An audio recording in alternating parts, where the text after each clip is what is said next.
What's going on, everybody? Mortem here, this time bringing you some 2024 impressions of Fable 3. Now, typically with these videos, I make them right as I'm about to review something in full, and while I do plan on reviewing Fable 3, this one is coming out a little bit early as I won't have this review up imminently or anything, because there are other new releases coming that I need to focus on, but I plan on squeezing this one in there somewhere over the course of probably early September. But the reason I'm bringing you this video a bit early is because A, it's just where it fit into the schedule the most, but also because, much like Fable 2, Fable 3 is a game you have to jump through some hoops to play more than likely these days, though you do have more options than 2. Now, the reason I'm taking a look at these at all is because ahead of the reboot of the series coming in 2025, I wanted a refresh of what the series was about, as I haven't played them since the early 2010s. But let's talk about Fable 3 specifically. So, before I could actually jump into the game, I had to get it running. Fable 3 was released on Xbox and PC. However, back in, I believe it was like 2014 or something like that, when Games for Windows Live, the marketplace for it, shut down, that caused more problems than normal for Fable 3. For starters, they pulled it off of the Steam store. Now, luckily, I own it from back when it was on Steam, which is how I'm playing this on PC. But that specific issue caused a lot of problems for Fable 3 because of its co-op features,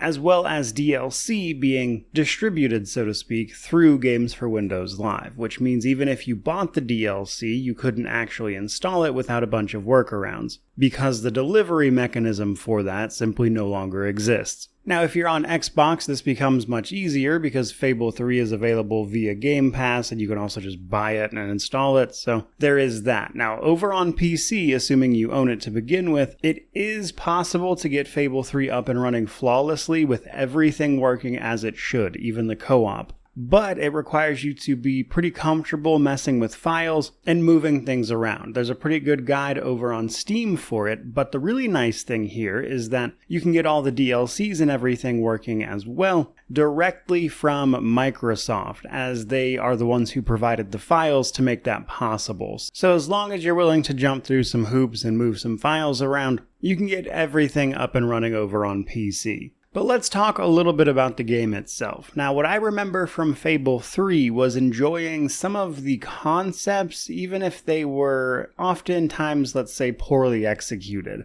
So, some minor spoilers here, but the premise of Fable 3 is that there's a revolution during the Industrial Revolution of Albion. And a decent ways into the game, you become the king only to have to make a series of decisions that are meant to see you trying to either keep the promises you made to become king or betray them in the name of resources and the like. But the issue with this is that most of that is done through a bunch of time skips after you take the throne, and all of those decisions that you're supposed to be making can actually be circumvented entirely by simply abusing the real estate system for millions of gold. So broadly speaking, poorly executed good ideas is kind of my memory of Fable 3. So a little ways into the game, I would say that's about what I've experienced thus far. Now right away, you choose between either a princess or a prince, as unlike the 600-year leap from Fable 1 to Fable 2, this only takes place about 20 to 30 years after 2. As your previous hero, the hero of Albion, as was told in the DLC pack for 2,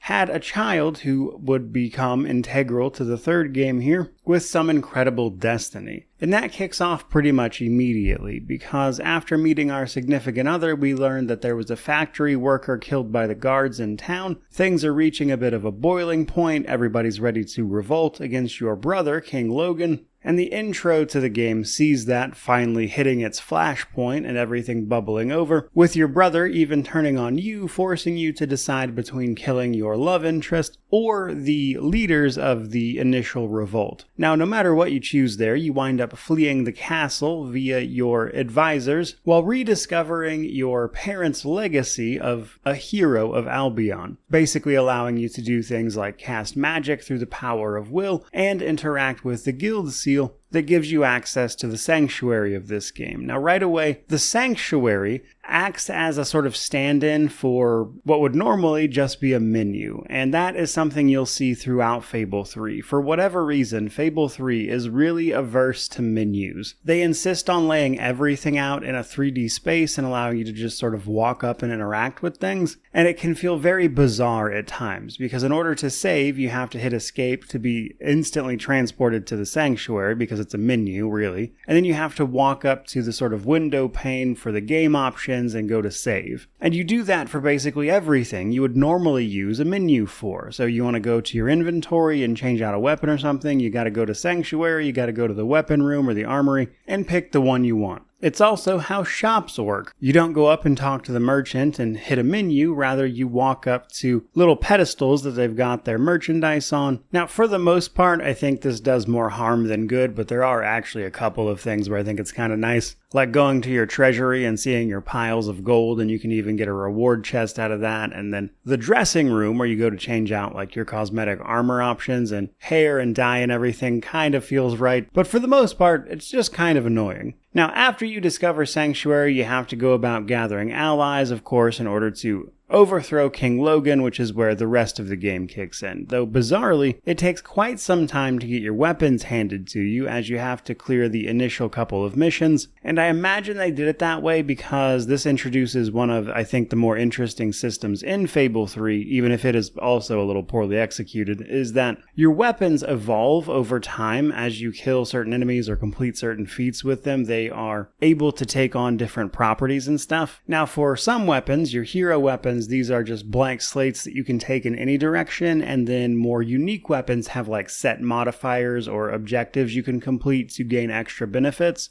And I've always thought that was kind of neat. Now, much like the previous two games, though, the actual combat itself does not really hold up beyond just spamming a few buttons, but it's a neat idea. They also further tweaked the magic system from 2, though it is still very similar. The game uses the charge system from 2, but rather than being able to set different spells at different levels of charging up, you equip a glove and then use that as your charge or single version. So it's a somewhat even more limited version of the way it was in 2, but how you improve at using all of your different forms of combat and everything is also done through a 3D representation of a menu, with this one being called the Road to Rule. As you move through different story milestones, you'll open up sections of this little road at the behest of Teresa, your sister from the first game and the Seer of the Spire these days, who gives you the lowdown on all this stuff. But basically, rather than experience orbs that we've been getting up in the previous 2 games, this time we get guild seals for every bit of experience we get up to a certain point. However, while you do get these from combat, you also can earn them by interacting with certain villagers and stuff, basically just making them like you or hate you, and then you can spend these guild seals on various forms of progression, like making magic, ranged, or melee weapons deal more damage, which will give visual upgrades to your weapons and everything, and then this is also how you'll unlock more spells. But they even took it a little bit farther than that by adding like basic features to this. So whereas in 2 you could just walk up and buy property for whatever reason, Fable 3 makes you wait until you pick up an extremely cheap early Road to Rule option that allows you to buy houses, and then you have to wait a little farther on to be able to buy shops instead. All that to tell you really that Fable 3 made a lot of bizarre decisions in terms of cutting down even more already very streamlined RPG systems in the name of making this more and more of an action adventure as far as I'm concerned. But that's not to say there aren't familiar hallmarks that are really fun, that sort of signature style of humor that this game has, but also other things like demon doors, your silver keys. They even add a variation of that with golden keys and gnomes this time around. And I think it'll be interesting to see how much of this holds up against my memory of what this stuff was, because outside of what I've already mentioned, a lot of what I remember doing in this game is simply being the worst landlord you've ever seen and having a lot of fun with that. But a lot of the side content I don't remember super well. I believe there's a quest where you become like a miniature in a D&D style game, which I think is going to be fun. But there's also a DLC that I own and don't remember at all, which is the Trader's Keep DLC, so that's one of the 2 expansions, the other one being Understone. I remember Understone well enough, but I don't remember Trader's Keep at all, so it'll be interesting for me at least to see if that is content that I wind up remembering or if it's new stuff, because I don't remember if I've done that or not. So all in all, as is often the case with taking a look at these older titles, it tends to be a mixed bag of jank, awkward systems, and reality clashing with memory, which is the kind of thing I'm hoping to sort of untangle as I take a look back at this one, which I think is where I'm going to leave this video. Simply put, I remember this being a game of poorly executed good ideas, and so far that's about what the initial experience has been.